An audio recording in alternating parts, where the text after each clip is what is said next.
You're listening to The Money Hour with your host, Tina Mitchell. Sponsored by Absolute Mortgage, a division of Pinnacle Capital Mortgage Corporation. Now, in the studio, local mortgage and finance expert, Tina Mitchell. Welcome back to The Money Hour with your host and mortgage expert, Tina Mitchell, right here at 1150 AM KKNW, the Saturday, September 3rd show. Each week I share expert advice and inside knowledge on today's events in our local economy and how it can affect your money. If you're hearing my show at a different time or day, you are listening to a rebroadcast, but you can always call the show at 1-855-400-1150. Again, that's 1-855-400-1150 or online at themoneyhour.com. Right now in studio, I have Keoki McCarthy, designated broker and owner of Real Living Northwest Realtors. We're going to be having a conversation on investing in real estate with a group of people instead of just investing all by yourself. Keoki, thanks for joining me in studio. Thanks for having me. And for my listeners that have not heard Keoki before, a little bit about Keoki. Keoki McCarthy, again, has been in real estate for over 20 years. He is the designated broker and owner of Real Living Northwest Realtors, subsidiary of Berkshire Hathaway. He has a master's in business administration and has been helping investors of all levels navigate the complexity of investing in real estate. An exciting topic, Keoki, a little bit different. I haven't brought this in studio for a while, and really the benefits of being able to purchase and invest in real estate with a group of people versus doing it all on your own. So why is investing with a group a great way to invest in today's real estate market? So the number one reason is that who do you think gets the best deals and makes the most money when they invest in real estate? Do you think it's the average guy or the multimillionaire? Definitely the multimillionaire. And why? Security, because they have more confidence in that investor that they're going to be able to perform. I think that would be probably my guess. That's a big one. But you know what the one that you don't really think about is? Think about and just think about our current market, why it's so hot and why it's so hard to get a house right now.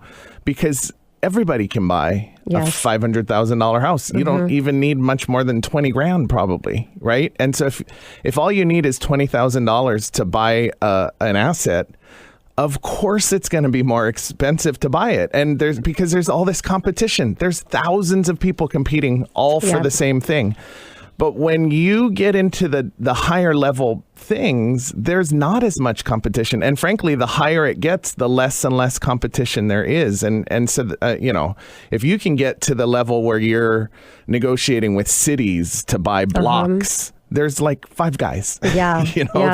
And so your competition is so small. So how do you take that small guy who doesn't have millions of dollars, but maybe they have 150 grand sitting in their 401k, or maybe they have some money on the sideline and they're a little bit scared of the stock market right now because Lord knows what's going to happen with that as well.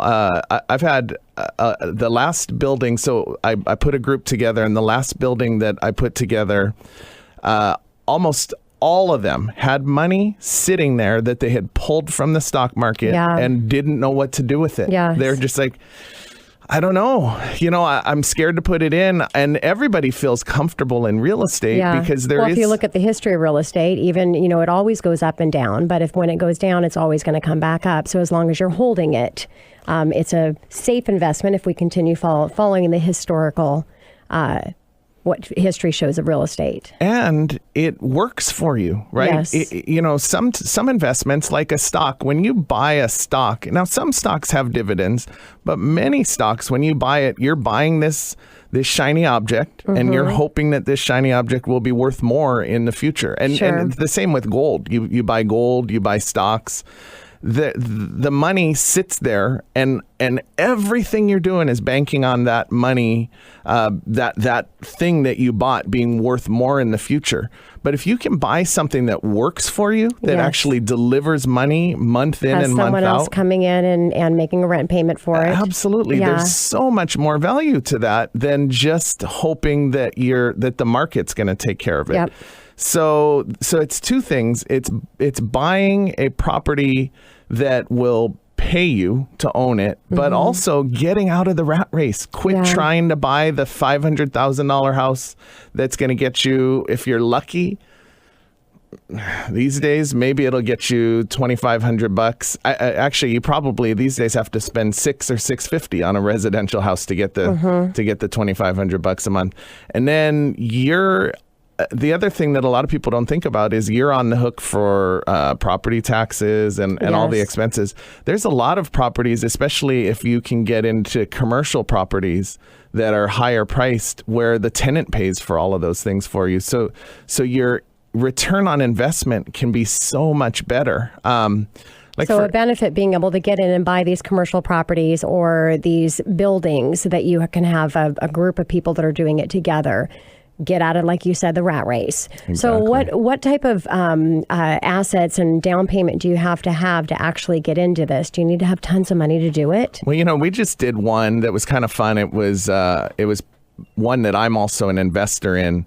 But it was a building that we identified that was going to have about a 7% cap rate. Okay. So if you're not familiar with cap rate, it's capitalization rate, and it's just what you're earning on your money. And that's the simplest way to look.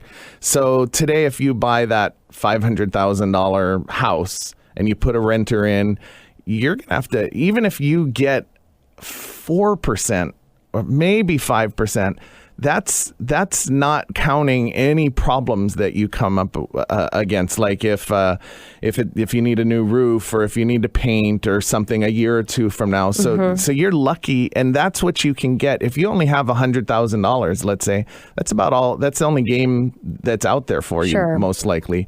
But if you can get together, so we actually had a minimum buy-in of $25,000 for this building.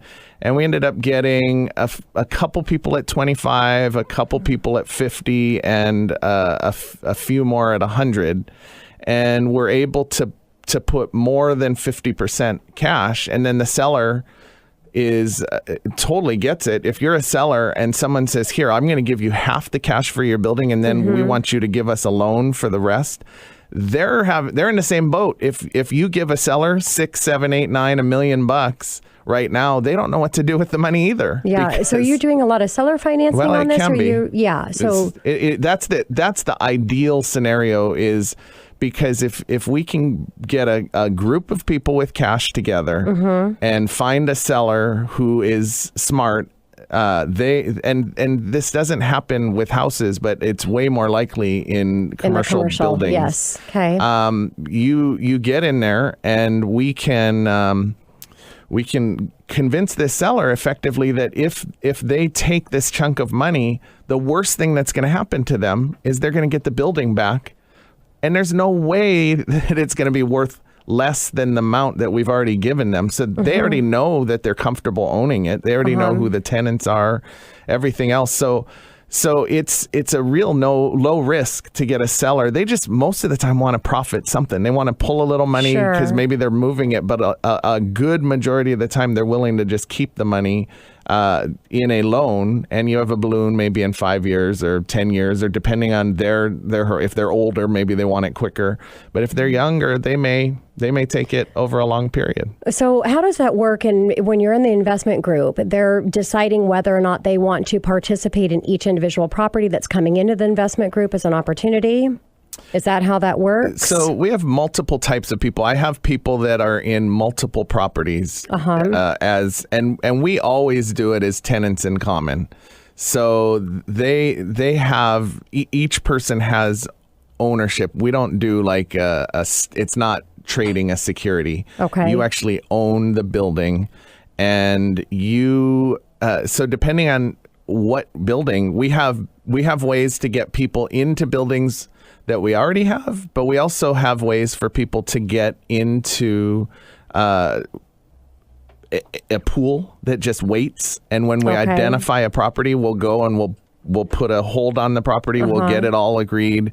And then we just have to decide which investors want to participate in that. And so when there's an agreement up front as far as what the long-term goal is for that property, whether if you're going to sell it after that balloon payment, or you're going to keep it and continue to rent it, or is there a vote that comes in when that time comes? How does that process most work? Of the time, I don't want to deal with anybody that has money that might be needed Got it. Soon. So it's a long-term investment for them. Yeah. Makes sense. So we always say, plan on at least 5 years of nothing. There's no out. There's no. Sure. Now there's always a way. The nice thing is we have enough investors that we could probably have one investor buy out another if there's a family emergency. But we don't plan for that. It is, this money is locked up for 5 years. Got it. And then after the 5 years, it's a vote. Yeah. So we've talked about the benefit, in the obvious is just to be able to get into these commercial properties where you're not having all the competitive competition going on. There's a lot more potential for profit also in these properties, and you've got the rental pool that you're working with. What about the risk, Keoki, of doing something like this, getting in an investment group and purchasing versus just doing something on your own? First, you can't. Unless you have the money, then this isn't for you. If you can do it on your own, don't do it with other people. You're set. But doing it on your own, meaning purchasing that $500,000 home, or versus going in and purchasing a $3 million, $4 million building. Way more risk on your own because of the fact that you don't have it. What if something happens to you?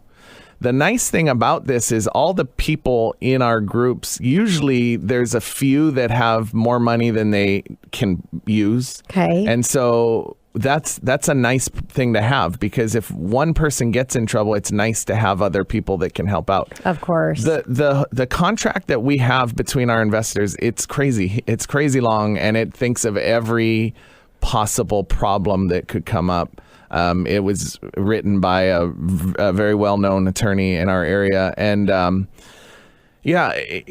there's always risk. But if I were to say the biggest risk is that the market crashes, but we don't leverage. Like, we're not going in super high. Most of the time, this is money that people have sitting and they don't expect to use for 20 plus years. So that's the biggest reason why it's not risky. So we're not looking for somebody who needs to get this and get this going quickly. We're looking for retirement. One of the ideal people is someone who has a job currently but had a job before, and they have an IRA from their old company. Okay. Because if you have an IRA from a company you no longer work for, you can roll it into a self-directed IRA, and that IRA can invest in real estate. And hardly anyone even knows that, because if you call your stockbroker, they'll say, no, you can't invest in real estate. Yeah. But you can. But it's a little bit complex, and that could be a whole show in and of itself. But that's the ideal person who has this IRA, and their current money is in the stock market and everything else. This is their other IRA that's sort of money that's diversification. Yeah. So are these properties cash flowing, Keoki, where people are actually taking income on a monthly basis out of them as well? That's the beauty, is we try not to have people who need the cash flow. Sure. But again, if you put this money in, you get cash flow. So the one we did, I did the numbers at 6.5%. We just closed on this one, and we already have tenants in that's bringing it up to 7.5%. So imagine putting $100,000 in and getting 7.5% back. And here's the beauty: that's 7.5% of the money of the property working for you. We're not even talking about the cool part of the potential value rise, increase, right? Correct. Which is just gravy. So this is 7.5% money every month, and if it's in an IRA, this money goes into your IRA. You can't touch it until you start withdrawing from your IRA. Yeah. What about areas, Keoki, that you guys are purchasing in? Yeah, probably King and Snohomish County is about all we're doing. I mean, we'd look at stuff outside of that, but that's the main. That's where I'm comfortable. So, Keoki, I've got a minute to take us to commercial. What shout out and call to action would you give to my listeners if they're interested in this opportunity? I guess they'd have to just call me. I don't really have a website set up for this. My number's 425-835-3654. And I'd be glad to chat with anybody that's interested in this type of opportunity. Perfect. And you can also go to themoneyhour.com. I can connect you directly with Keoki. And very exciting what you guys are doing. I've known you and Stephanie for many years, very close friends. We do a lot of business together. And I'm just really excited for the opportunity that you guys have for your family in this investment, and what you're doing for others that want to find a great resource to invest in. So very excited. Thank you, Tina. Thanks for coming in. Absolutely. Coming up next in the Money Hour, what challenges are realtors facing in 2016 and beyond? We'll pulse with Windermere Real Estate Yarrow Bay office right here in 1150 AM KKNW after this short break.